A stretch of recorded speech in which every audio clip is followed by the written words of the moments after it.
Welcome to today's episode of the Normalized Surrogacy podcast by Surrogacy Mentor. I'm your host, Carrie Flamer Powell, experienced gestational surrogate, surrogacy agency founder, and owner of Surrogacy Mentor, where our aim is to help surrogates match with reputable surrogacy agencies for a safe, ethical, and enjoyable surrogacy journey. Today, I'm very happy to welcome our very special guests, parents via surrogacy and social media personalities known as the Broadway husbands, Brett Shuford and Stephen Hanna. Welcome. Thank you for having us. Yes, thank you. I really appreciate it and so excited to hear your story and learn a bit about Broadway husbands. So I'm just going to start by sharing some little snippets about you guys, and then we'll go into my questions that I have for you. Sounds good. Brett and Stephen met and fell in love in New York City while Stephen was a principal dancer with the New York City Ballet and Brett was performing in Disney's Beauty and the Beast on Broadway. They got married in 2011 and it has been one nonstop thrill ride ever since. Broadway Husbands started out as a way for Brett and Stephen to connect with fellow theater lovers as a happily married couple on Instagram. They are actors on and off stage and enjoy connecting with their followers on social media as they chronicle their lives, the good, the bad, and everything in between. From booking shows, not getting the part, and the ups and downs of their surrogacy journey, they invite their followers and friends to come along with them through it all. So that sounds like a lot of fun things to talk about. I love the ups and downs and everything in between. Yes. There's so much to talk about in this. So let's just start with, we got the little snippet, but just take me back to when you met and sort of how this whole thing came to be with Broadway Husbands. Okay, well, we met in 2006. I was a newly sober person and I met Brett in the rooms of recovery, and we were friends for a while, and then we weren't friends. I think beginning in like 2007, and we were still friends. We were just more than friends. Yeah. Wait, you weren't friends like you stopped being friends, or you went to more than friends? No, we went to more than friends. Sorry. In 2007. Got it. And then in 2008, I guess that was in June. Yeah, June of 2008. It feels like a lifetime ago right now. You proposed to me, and then we got married in 2011. And in the beginning, I just want to say briefly, I don't think we had a lot of, or at least me personally, I didn't have a lot of aspirational gay couples thinking about marriage. And I think it was like one of the first, we talked about it pretty early on, marriage. Like I remember being talking about that and being like, do you want to get married? And we were like, yes. But not really having that, not many couples that have gotten married where we were like, oh, that's something that people do, let alone have kids, And we did have that conversation too. Would you want to have kids? And Brett was like, well, I think it would be really fun to have a kid with you. That was very early on. And then we got married in 2011. Yeah. Well, first I want to say I'm so glad we're having this conversation during Pride Month because, for those that may not be aware, we have a similar story. I got married to my ex-wife in actually 2006. And so 2006 and 2011, this is before federal gay marriage was a thing, right? So right. We were just making it up as we went along. And as you mentioned, we did not have a lot of people in our circles at that time who were, quote unquote, getting married because technically we weren't allowed to, right? That's right. Right. You could get, in New Jersey at the time, you could get civil unions. Or domestic partnership. Maybe domestic partnerships. And I guess, I don't know what New York was at the time. I guess it was civil union or domestic partnership. Same. So yeah, Connecticut was legal. And that's where we actually got married, was in Connecticut. I was going to ask, it was legal. Did you have some legal recognition of your marriage at that time? We got married in Connecticut where it was legal, but then 3 months later, the federal law passed and New York became legal. Yeah. That was in June or July, right? Yeah. And we like to say it's because of our wedding that the federal government decided. Yes, let's go with that. Yeah, I like to take the credit for it. Yeah. I love that. You were I'm going to say you were Pride trailblazers along with all of us that got married before it was a thing. We got gay married before gay married was a thing. Right, So right, right. Yeah. So the other part of the question was, okay, so you met, fell in love, had a beautiful gay wedding, trailblazed gay marriage for America, and then how did Broadway husbands become a thing? That's a great question. So, I was really into content creation and always have been just like really obsessed with social media and understanding the nuances of it and um, how to use it for creative self-expression and how to connect to people. It's just something I've always been sort of naturally good at and something I really was curious about. And so in 2015, I was in a Broadway show and I was like, you know what, this is the year I'm going to just like commit to being on YouTube. And so I had decided to make a YouTube video every single week on my own YouTube channel. And it was a big feat. I actually accomplished it, but it was a lot of work. And one of the things, we kind of created these series that I would do every month. And one of the series I called Broadway Husbands. And it would be me and Steven, I guess it was 2013 was the first one. Because That was the first time we did it. Yeah, that was the first time we did it. And we were highly unemployed between jobs. And I was like, we should make a video about what it's like to be unemployed living in New York City. So the first video was top 5 things to do when you're unemployed. Just And like drink lots of coffee. collect unemployment. And so then that actually performed really well. And then anything I did on social that incorporated the two of us as a couple, I just noticed performed really well. And I was noticing people, Instagram was kind of popping off. It was, maybe 2 or 3 years into its run at that point. And I was seeing couples online, gay couples online, who were getting these sort of influencer type of growth. But I couldn't relate to them. They were, people who worked 9-to-5 jobs, or you didn't even know what kind of jobs. They just looked really rich, or what do they do for a living? We're over here trying to figure out our creative lives. And I was like, I don't see us represented. I'm actually living the life I would have wanted when I was a kid, to be on Broadway and with my spouse and in New York City. And I would love to have seen this represented online. And I looked up the handle Broadway Husbands and nobody had it. And I was like, okay, we'll just see what happens, and I couldn't believe nobody had it. I thought for sure somebody has Broadway Husbands at this point. Anyways, we really kind of committed to that and started, and that was the same year we decided to start our surrogacy journey. Mm-hmm. So we thought we would document that process, and that's kind of when the account took off. Well, isn't that how some of the best social media some of the best ideas in general, some of the best businesses, but also some of the best social media content starts is like, hey, this is what's going on in my life right now. I don't know if it's going to be interesting to anybody, but let's just sort of try it and be authentic about it and then see if it resonates. And then all of a sudden it's a thing of its own, right? So I think that's kind of amazing. And you actually keyed us up for a perfect segue to let's talk about your surrogacy journey. So you have a little one. How old are they now? He's 3. He turned 3 in March. 3, okay. 2018 is when you started your journey. So take us back to that time and sort of what that process was like for you. So, anyone listening who has been on the journey or on a journey knows that it is filled with ups and downs and so many things you cannot control. And it was exactly that. Like in March of 2018, we did our team day. No, not what do they call it? Like the day where they took our blood and took our. The super day. It's not called team day. Yeah. They call it a super day for surrogates. Like you're there a long time and you do all this stuff at the clinic. Yeah. I don't know if they call it the same for the they didn't, parents, but we did have to do. It was basically our sperm donation day. Yeah. So we did they that. Took that to freeze it. And then I honestly think, I don't remember this, but recently we saw the date of that and it was almost aligned with our son's birthday. Like it was very close. Yeah. Like it was basically 4 years to the day.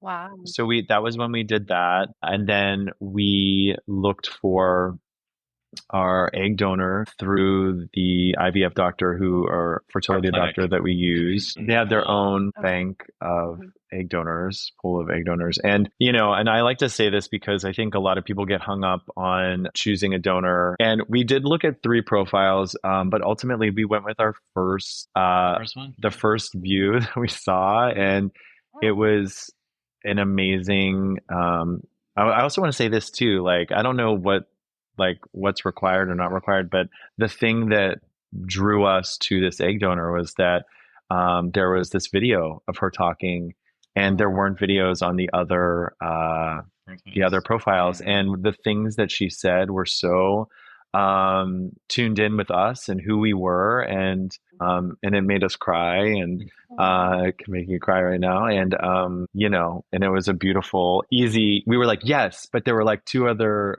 things to look at, and I was like, oh, I guess we should look at this. But then we went back and we are like, yeah, it's a yes. Like, why would we waste any more time doing this? But honestly, Right. besides the finances, getting to that stage was the easiest part. Getting the embryos made and frozen for us, It all really happened. kind of flowed, except, it was a huge expense and we had to piece that together financially. It was then, once that's done, you're like, okay, Now what? Right. Yeah. I mean, Yeah.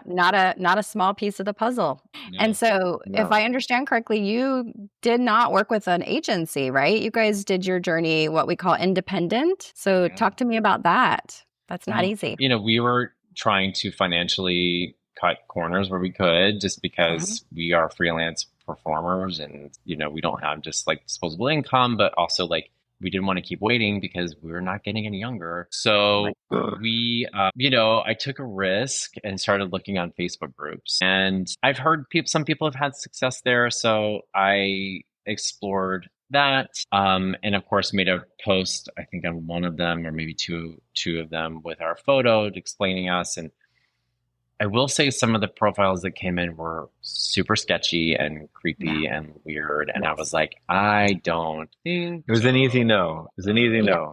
Easy no. Yep. Yeah. For and sure. you're just, yeah.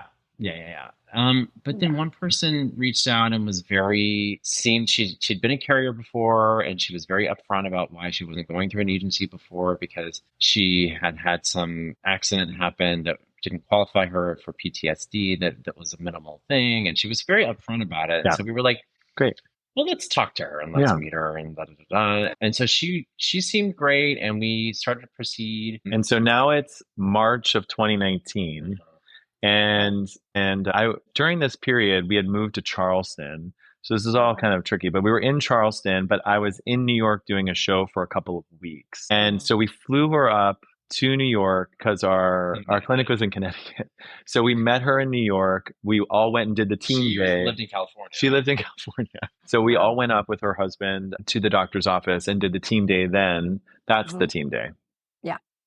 And she passed everything and was cleared. I will say the social worker was like, I'm a little concerned about this PTSD thing. I want to make sure you guys are aware. And we were like, yeah, she told us about it. She was very transparent about it. Yeah, it was all out in the open. And we felt comfortable with everything that had happened. We had, it felt like we had already been forming a relationship with her and her husband. And like I said, we had moved to Charleston, and we decided not to stay in Charleston. So we moved back to New York City in May of 2019. So that kind of put a pause on things. And so we explained to her, hey, like, we just need to take a little bit more time before we move forward. And she said, that's fine, just as long as we get this, we do the transfer before the end of the year. And we said, absolutely. She said if it's done by the end of December. Good. Yeah. And we said, yes, we will. And then we moved forward. We had our contracts through our lawyer, and we were in the process of sending it to her. And then when we sent it to her, which was in November or October or whenever, somewhere in October, I think, she took a while to get back. And then we found out right before Thanksgiving in November of 2019 that she did not want to go further. So we were devastated. Oh my gosh. Yeah, we were devastated. Yeah, devastated. And it's her right. Yeah. I understood it had been totally 6 or 8 months or something, and I understand. Yeah. But it was devastating. It was a devastating moment. Absolutely. And it was Thanksgiving. Money, and we'd invested the legal stuff, and everything was ready. And so we just were like, okay. So then, when is Kate's birthday? December 10th? So it was December 10th. So a couple weeks later, we're at a friend's birthday party, and a mutual friend of ours was there, and her name is Crystal. And we had known her through this friend whose birthday it was. And she came up to us, and she had a drink in her hand. I don't know if she was drunk or not, but she came up to us and was like, I heard what happened. I would love to carry your baby for you. And I was like, what? Wow. And of course, and at this moment, we were just like, okay, well, we will call you tomorrow, and you will send your paperwork to our doctor to see if you can get cleared. And sure enough, like the next day, she said, I'm serious. Like, I wouldn't offer this to anybody because I don't really love being pregnant, but I think you'd be such great parents. I want to help you. And I was like, Holy wow. cow. That's amazing. And that's who carried our baby. She qualified, and everything was great, and she yeah, it was really really cool to have someone we knew, and you know, Yeah. yeah, she's really special. And now we just moved to Orlando 2 weeks ago. She's like our neighbor now. She lives like 10 minutes from Oh us, which my is so great. gosh. Yeah. That's Yeah. incredible. How amazing. See, Yeah, everything fell into place. I think that's a it's really good true. lesson for people listening is that it's not if you're going to have ups and downs in surrogacy, it's when. You are absolutely Mhm. going to have ups and downs. It's just the nature of this process. And I think it's Mhm. encouraging for people to hear that even though you might come up against something that feels like total devastation, the end of the road, all the dreams are crushed, literally the next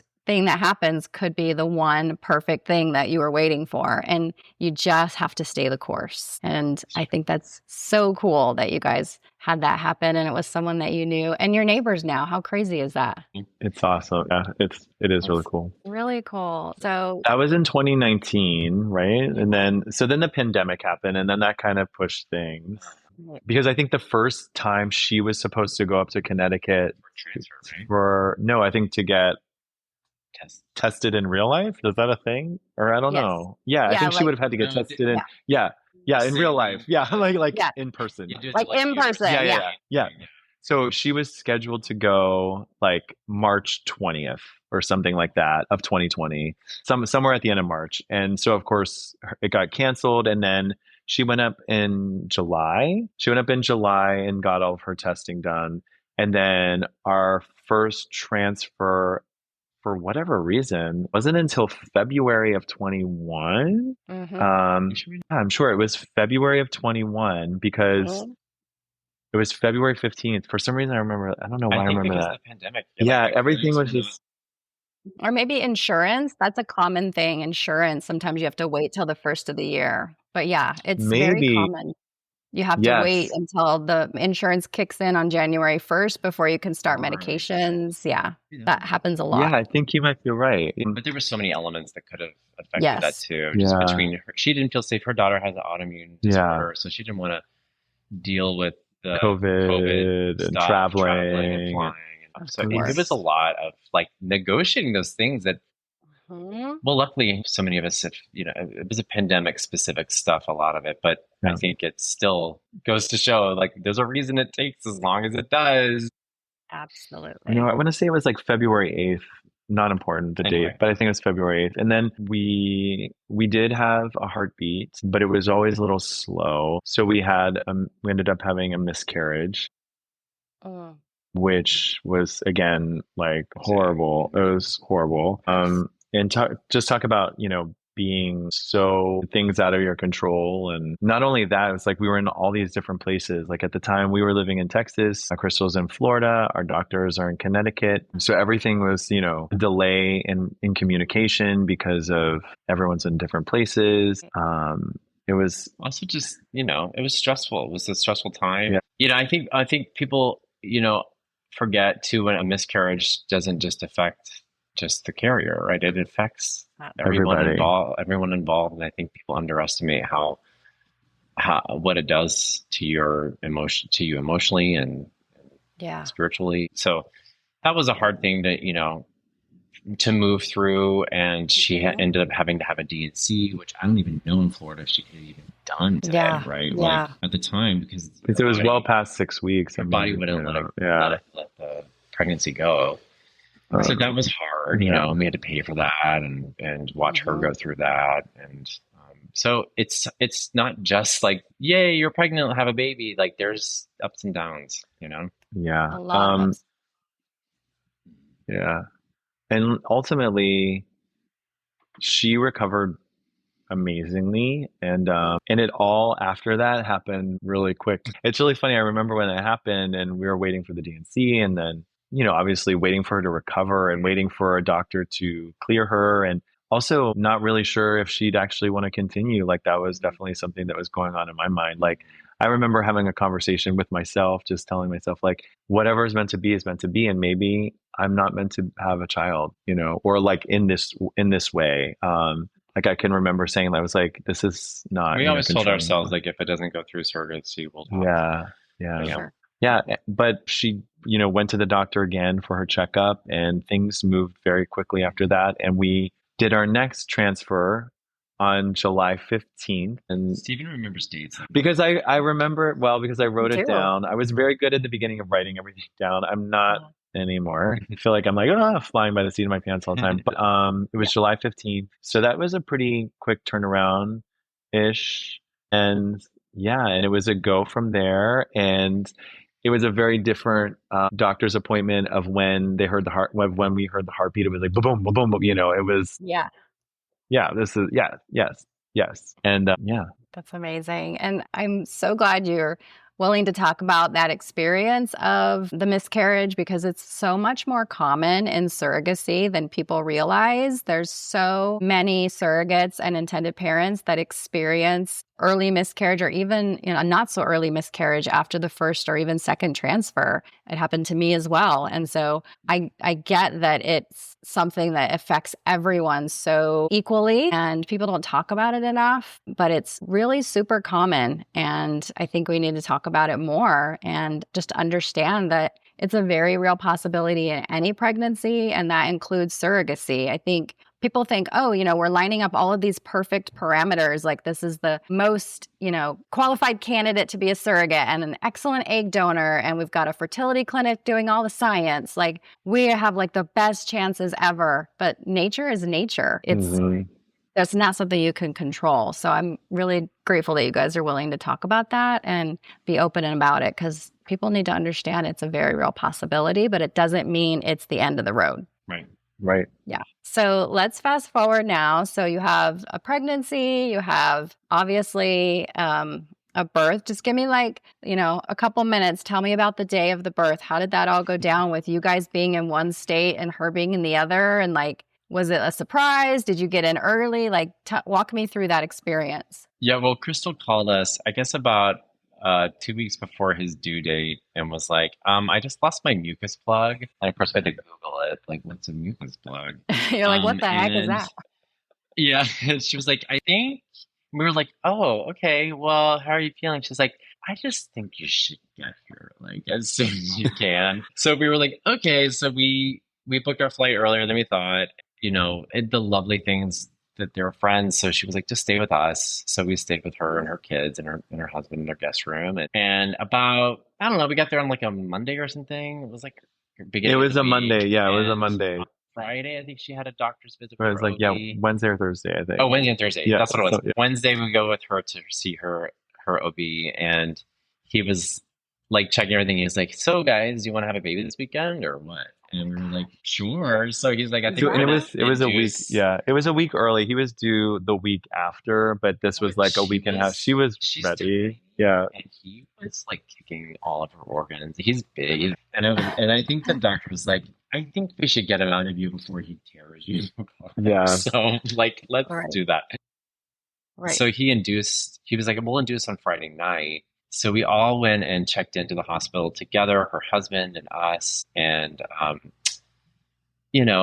was nervous. I had everything printed out that the lawyers gave us. And so I could just hand it to the head nurse, be like, we're supposed to be here. We are supposed to be here. And then also really quickly, it was still because it was March of 22, it was still sort of pandemic-y, even though we were in Florida and Florida was pretty lax. They were still, I think when we first got there, or even when we did what is it called? The plan, the birthing plan, with the head of the hospital on the phone, they basically said, definitely one of you can be in the room, but probably not both of you. So when we went in at this moment, we thought only one of us could be in the room. And when we got there, I remember you were like, you can do it. And I was like, what?